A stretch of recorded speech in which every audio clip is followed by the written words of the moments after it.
नमस्कार दोस्तों, मैं अंशी पांडे अपने चैनल अंशी वे में आप लोगों का स्वागत करती हूं। आप लोग कैसे हैं ये बताने के लिए कमेंट बॉक्स में हरदम की तरह हर हर महादेव जरूर लिखना है।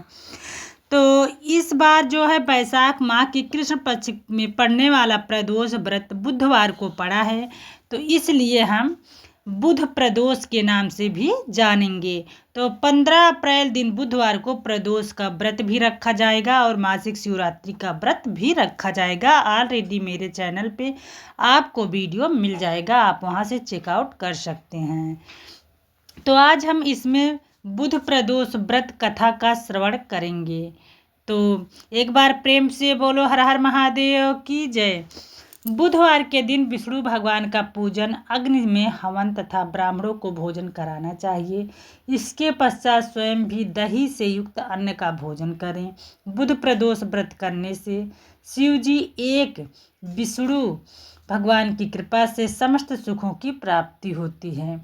बुध प्रदोष में निम्न कथा पढ़ने या सुनने से समस्त पापों का नाश हो जाता है। रामू नाम का एक युवक अपनी ससुराल गया और वहां पर कुछ दिन सुखपूर्वक रहा। फिर अपने ससुर से एक दिन उसने कहा कि हम अपनी पत्नी के साथ अपने घर जाएंगे, अतः आप विदा कर दें। यह सुनकर उसका ससुर बोला कि आज बुध का दिन है, अतः आज जाना उचित नहीं है, कल चले जाना। किंतु रामू अपनी पत्नी पर अटल रहा, अपनी बात पर अटल रहा और किसी का कहना नहीं माना। लाचार होकर इसको ससुर ने अपनी पुत्री सहित उसको विदा कर दिया, किंतु उसे चिंता लगी रही कि कहीं कोई अनिष्ट न हो जाए। रास्ते में रामू की पत्नी को प्यास लगी था। रामू पानी लेने के लिए चला गया और जब लौट कर आया तो देखा कि उसके स्थान पर एक दूसरा रामू बैठा है। रामू ने उससे पूछा कि तुम कौन हो, तो उसने भी पूछा तुम कौन हो। जिस प्रकार रामू पूछता था उसी प्रकार वह भी पूछता था। दोनों का रूप एक तरह का था, किसी प्रकार अंतर न था। उसकी पत्नी भी अपने वास्तविक पति को पहचानने में असमर्थ थी।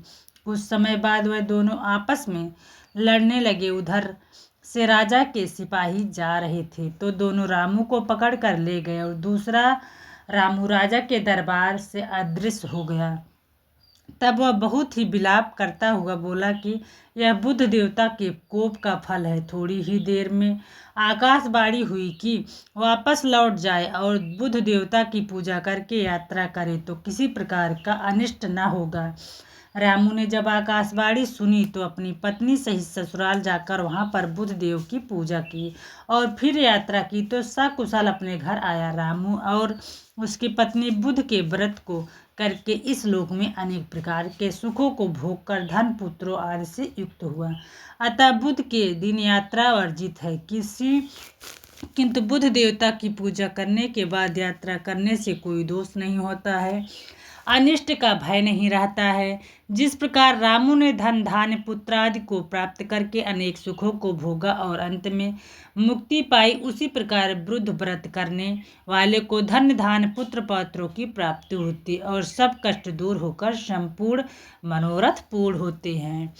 तो यही था प्रदोष व्रत का कथा, बुध प्रदोष व्रत कथा का। तो आशा करती हूँ कि बुध प्रदोष व्रत का आप श्रवण करेंगे तो बहुत लाभकारी होगा। अब हम आपको मिलेंगे एक नए वीडियो में, तब तक के लिए नमस्कार, धन्यवाद, हर हर महादेव।